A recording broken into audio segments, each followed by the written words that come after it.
Hey everybody, Brian here. In this video I want to show you this car here. This is a 2017, it's a Mazda 6, it's a diesel and it's what's called an executive model. Brian's my name. In this video I want to show you around this car here. This is a really nice low mileage example. So the car's done just under 63,000 kilometers. In my opinion there can't be too many of these left with that kind of mileage. So there is people out there that still need a good motorway cruiser that's efficient on fuel, but it's got good power as well. And that's what this car is. And what I really like on this one is it actually has a full service history as well to verify the mileage that's on the vehicle. So anyway, what we're going to do is we're going to have a look around the features on the outside and the inside of the car, and then we'll go for a drive. If there's information you want on this car, 086-843-1945, call, text, WhatsApp, and I'll be happy to go through information on the car, information on financing, information on trading in, whatever you want to know. Anyway, we'll start off by going for a drive. It's actually nice to get back into a saloon car. So I mean, SUVs are so common these days and they're lovely, and I can understand the complete attraction, but I just love a big saloon. I don't know why people, and I think that's an Irish thing sometimes, we like big saloons in this country. Anyway, this is a 2.2 150 horsepower turbo diesel, so there's good power in the car, and it's the kind of car that probably will perform more economically when it's cruising on a motorway. So there's people out there that still need to do a lot of driving, whether it's back roads, whether it's motorway, whatever it is, they want a good punchy diesel car. And this is probably one of the last, punchy diesel cars that they'll be able to buy. As diesel cars diminish over the next while, there'll be less opportunities to buy nice low mileage ones like this. And if you need a diesel car, you need a diesel car. There's no point in going with hybrid or whatever. A diesel car is still king when it comes to doing motorway mileage. And I'm still getting customers coming in that aren't that fond of going for something like a 1.6 diesel engine. They've had a big diesel engine before, they want another big diesel engine, and this is the kind of car that's going to suit them. Like we were saying already, this one I think is a nice example. Everything drives really well, it's just been serviced. It feels like a nice, tight, well looked after car, and the cabin is in really nice condition throughout. In terms of condition, it is quite nice throughout. I think for a 2017 vehicle, it's going to be pretty much as good as any other example that's out there in the market at the moment. And again, like we said, I know I keep harping on about it, but I think the big thing on this car is it's such a low mileage example, which is pretty hard to find. So the car, anyway, when it came in, we sent it to the local Mazda dealer. So they have done the servicing on the vehicle, so it's had a good comprehensive service. I must check to see exactly what we did, but it was expensive, and I know we replaced some brake discs and stuff like that, which is usually pretty much an expensive part of servicing anyway. So for the next person, when they go to buy it, they'll have good reassurance from the point of view of how the car has been looked after previously with the full service history and how we have it prepared.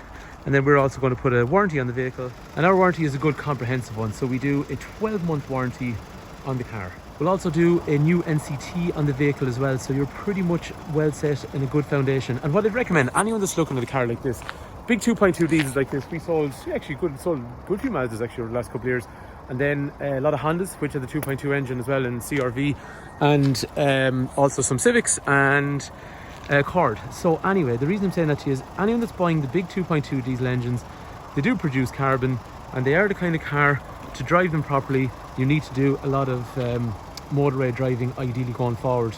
As these engines get older, they do better with people that are doing a lot of mileage, and what that does then, it keeps all the diesel particulate filters clear, and that's probably the best way to own a car like this. Anyway, let's have a look in the boot. Just one or two things. There is some damaged cars here in the background. It is a large garage, and we do have a body shop as well, so sometimes some of these cars get towed in and dropped for assessment, and they probably will never get repaired because they're gone beyond that, but they do spend a bit of time here in storage. So that's why, just in case you're wondering why there is some damaged cars in the background, a little bit of storage either side.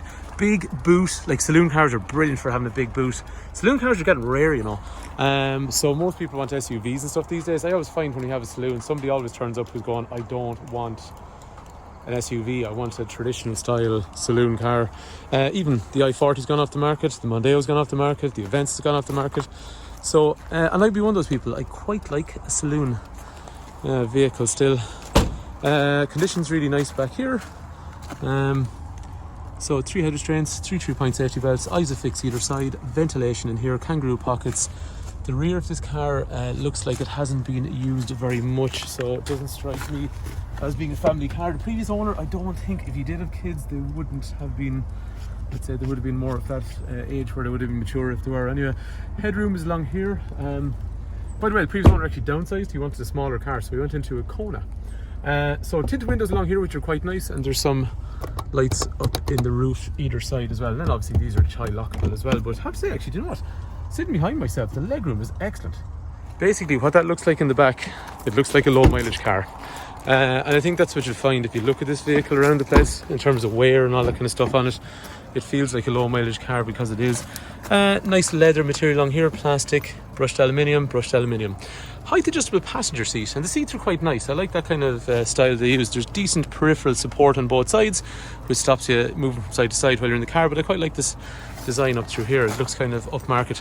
In terms of the driver's side, so electrics for windows and mirrors over here, height adjustable driver seat. I'm going to move lumbar support for your lower back to harden up that part of the seat. Steering wheel is rake reach, so it goes in and out and up and down. And then you've seen some of this when we were driving the car. So in here there is USB connectors, 12 volt outlet, a little bit of storage, drinks holder which can be covered. This over here then controls this menu in through here, which is the floating dash. That is an automatic park brake. And then you're back into like a home screen once you press that again. So that is basically, so do you know what, right? I have to say, when you're driving a car like this, right, your arm will tend to rest on the armrest. See where the volume knob is for the radio. It's a completely sensible place to put it. I think that works really well actually. And like there's some of these things you kind of look and go, oh, it's fiddly and all that kind of stuff, but you actually sort of get used to it. It just takes a little bit of practice and then it becomes more intuitive. Different temperatures on each side of the car, front and rear windscreen demisters obviously, and then there's also park assist on that car as well. So when I go backwards, I got this screen up through here. Obviously there's nothing directly behind me, but let's even drive forward towards this Mercedes, and I'll get a beeping function. And you get the same then on the rear of the car as well. But beside that then is a stop that anyway. We'll have a start stop button over through here as well. The clocks are nice and big and straightforward, and then there's a trip computer over through here for things like average speed and fuel efficiency and all that kind of stuff. It's reading 7.8 because we were washing the car and it was sitting there ticking over.